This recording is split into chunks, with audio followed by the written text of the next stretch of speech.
And with that, I'm going to basically wind it out in a last little bit here, is to go back to where I started.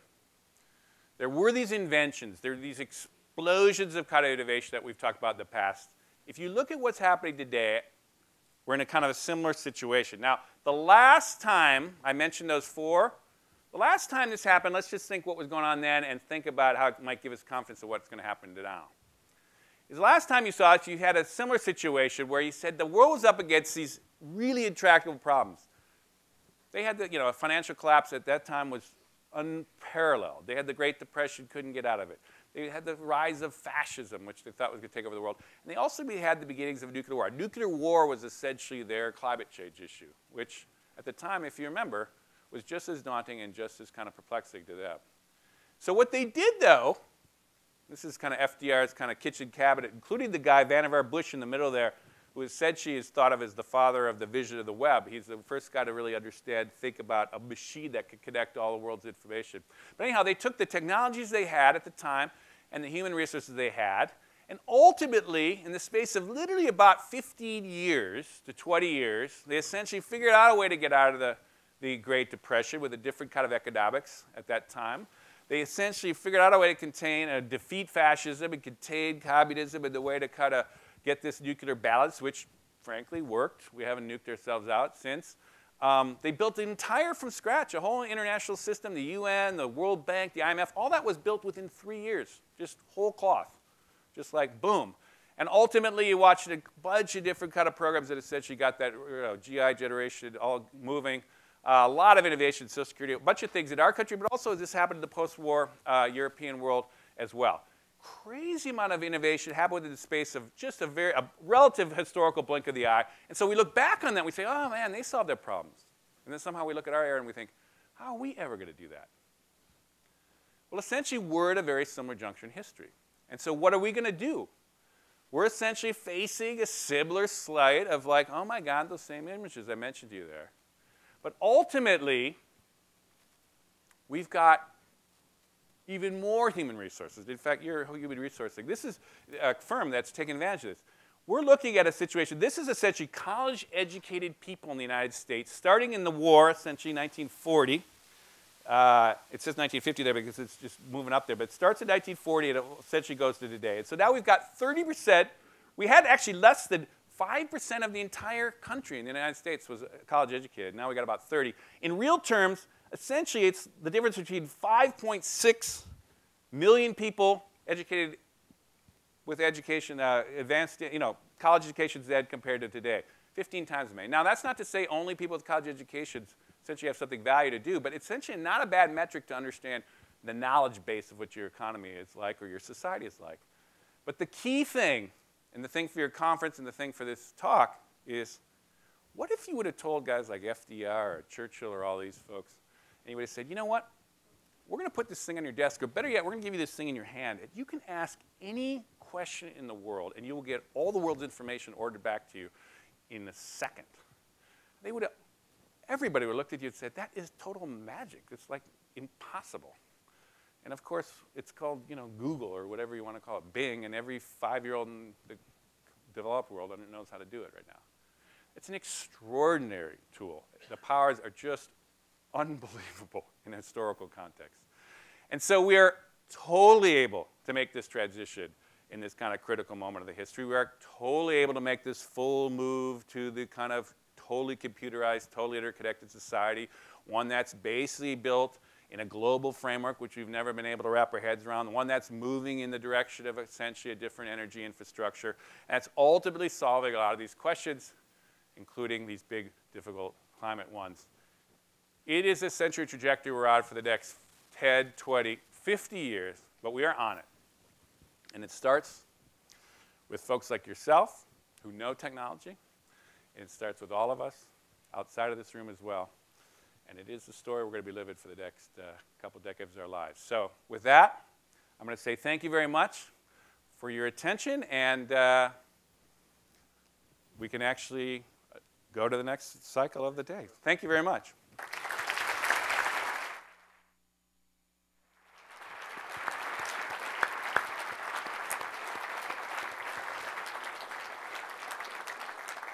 Do we have any questions real quick for Peter? Up here where I can see a little bit. Anybody? A lot of information there. Yeah, please. So what do you think of all the video stuff, the Cisco stuff? And I mean, I would say we're not really, our offices aren't connected the way that they could be from a video perspective. I mean, we're moving to IP phones. What do you think our trend could be in the next 2 to 3 years with video? In between your home offices and stuff? Right. I mean, I'm very bullish, as you see in this context, but I'll elaborate on that. I am very, very bullish on video. I just think it is worth getting ahead of that curve. I think the costs are going so down to nothing. I think these channels are opening. I think it's going to be expected of businesses. I think it totally improves the communication of meetings. I often do I'm in San Francisco. I do a lot of my European business now. I do through Skype. I mean, the Europeans seem to be more hooked into it. But we essentially, it's just such a richer experience. And I think as Skype itself is adding all these side things, you can trade, information, documents in real time, and you could do all that kind of stuff too. So I think it is a trend that is not only going to move bigger and bigger. Now, does that mean you have to invest a ton of money into it immediately? I would, it's your own kind of internal trajectory you have to think about. But I would say it will increasingly be the norm. And I think the insight, as I mentioned, I'll be very more explicit about it. If you look at where the big technology companies are placing their bets, and that Skype buy by Microsoft was a really insightful one. And actually, you've watched how Google has essentially built this Google Talk, which is essentially their video channel, which is a free way now to connect basically through the United States and Canada, but globally even too. They're all the big players. Microsoft, Google, and Apple are essentially positioning themselves for this world. And as we know, all these different devices now, including the iPad, has got cameras. Why do they have cameras on both sides? Because they're betting that essentially those tablets are going to be essentially the way you'll just constantly be interacting with people.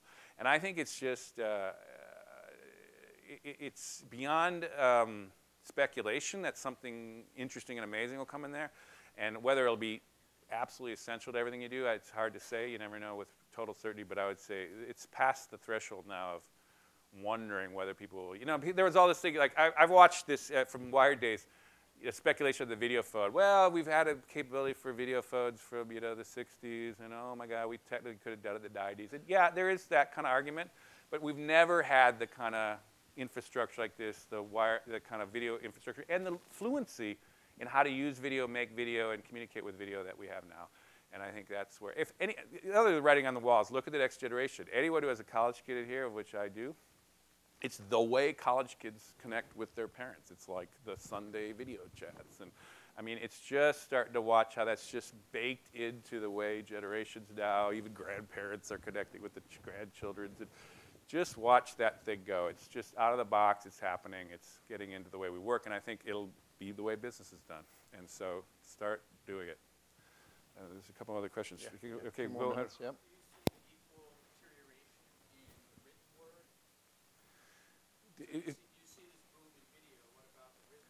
The question was, do I see a deterioration of the written word? Well, I would say, I think the primacy of the written word, I think in this last iteration, let's just think of it as an iteration of the internet, which is the last 15 to maybe say, let's say the last 15 years of the internet, which is the beginning of the internet to now, roughly, in terms of popular consumption. Those who could write, now it's like you tweet, effectively, could you do a little witty kind of tweet? Can you basically write a cool blog post that people get? I mean, writing has been the primary way to really grab people. I think that primacy is definitely over. I think it's now going to be those who can communicate visually is going to come into its own. Now, does that mean the written stuff and the written tools will go away? Absolutely not. It'll still be there. But it's kind of the similar way to think of it is think of what happened with the advent of television in the 60s, right? The world was organized around newspapers, essentially, and magazines, you could say. And then television came in. It was a goofy thing for a while in the 50s, and you kind of would watch it, and you're like, why am I watching this? And then it started to get serious in the 60s. It started to impact politics. It started to cover race riots. And, oh, my God, this thing is interesting. And once it snapped into the new formula of how video worked through television at that time, it became the dominant way that we basically communicated.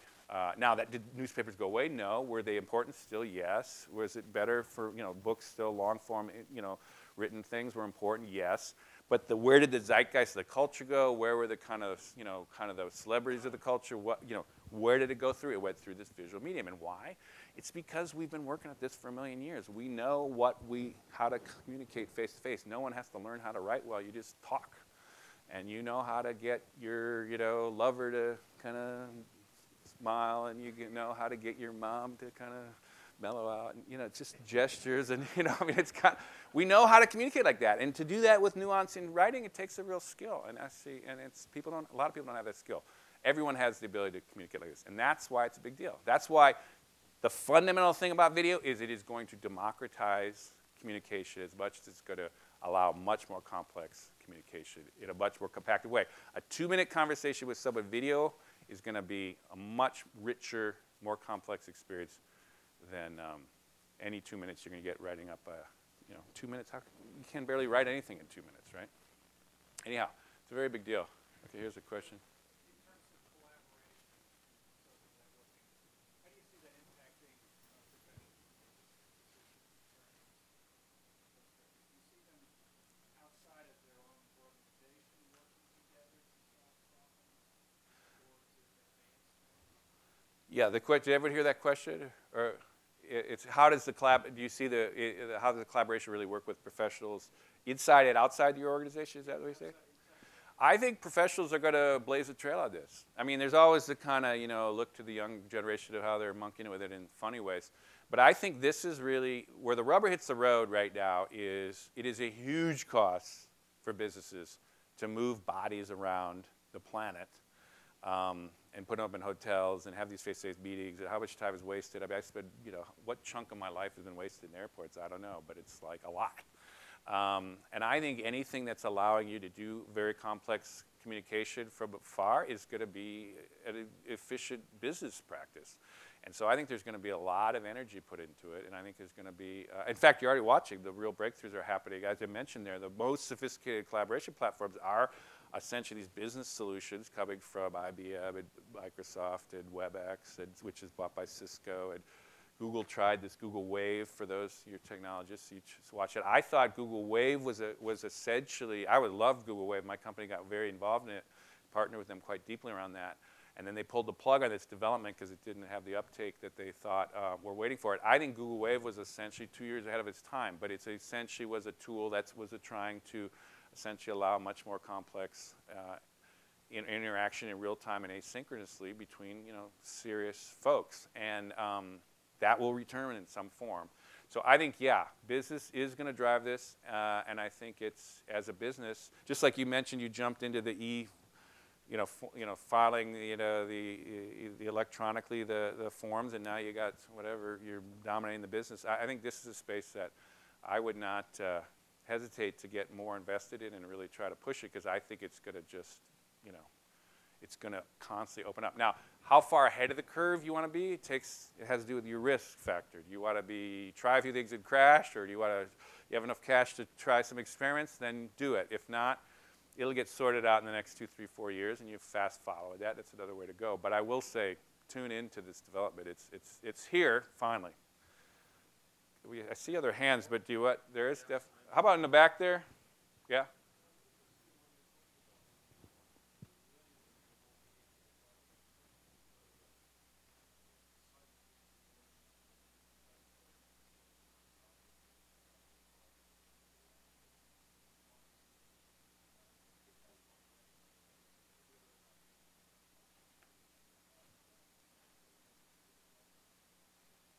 Huh. Did everyone hear that? He was just pointing out a development which I'm not actually aware of Facebook and American Idol setting a new site up. What was the name of the site?